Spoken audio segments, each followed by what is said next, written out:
Hello അസ്സാം വലൈക്കും. അപ്പോൾ ഞാൻ ഇന്ന് വന്നിട്ടുള്ളത് ഒരു അടിപൊളി കൽത്തപ്പത്തിൻ്റെ റെസിപ്പി ആയിട്ടാണ്. കൽത്തപ്പം, കുക്കറപ്പം എന്നൊക്കെ പറയും.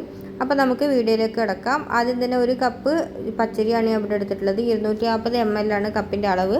അപ്പോൾ അതൊരു 3 മണിക്കൂർ സോക്ക് ചെയ്ത് വെക്കുക. 3 മണിക്കൂറിന് ശേഷം ഒരു ജാറിലേക്ക് അരിയും അതുപോലെ തന്നെ 3 ടേബിൾ സ്പൂൺ ചോറ്, 1/4 ടീസ്പൂൺ ചെറിയ ജീരകം, 2 ഏലക്കായ, ആവശ്യത്തിനുള്ള ഉപ്പും, ഒരു കപ്പ് വെള്ളവും കൂടി നന്നായിട്ട് അരച്ചെടുക്കുക. അപ്പോൾ ആ സമയം ഞാൻ ഇവിടെ ശർക്കര മെൽറ്റ് ചെയ്ത് വെച്ചിട്ടുണ്ട്, ഒരു 250 ഗ്രാം.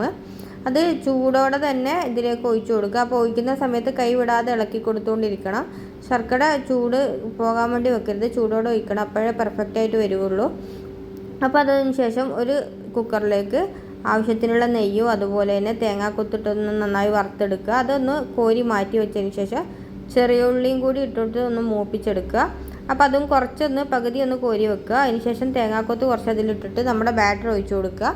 ബാക്കിയുള്ള തേങ്ങാക്കൊത്തും അതുപോലെ തന്നെ സവാളയും കൂടി അതിലേക്ക് ഇട്ട് കൊടുക്കുക. അതിനുശേഷം ഒരു 10 മിനിറ്റ് വിസിലില്ലാതെ ഒന്ന് അടച്ച് വെക്കുക. അപ്പോൾ അതേ 10 മിനിറ്റിന് ശേഷം നമ്മുടെ അപ്പം ഇവിടെ റെഡി ആയിട്ടുണ്ട്. അപ്പോൾ ഇതുവരെ ആരും ട്രൈ ചെയ്യാത്തവരും ട്രൈ ചെയ്തിട്ട് ശരിയാകാത്തവരും ഉണ്ടെങ്കിൽ ഉറപ്പായിട്ടും ട്രൈ ചെയ്യുക, ഫീഡ്ബാക്ക് അറിയിക്കുക. ഇഷ്ടമെങ്കിൽ ലൈക്ക് ചെയ്യുക, ഷെയർ ചെയ്യുക, സബ്സ്ക്രൈബ് ചെയ്യുക. താങ്ക്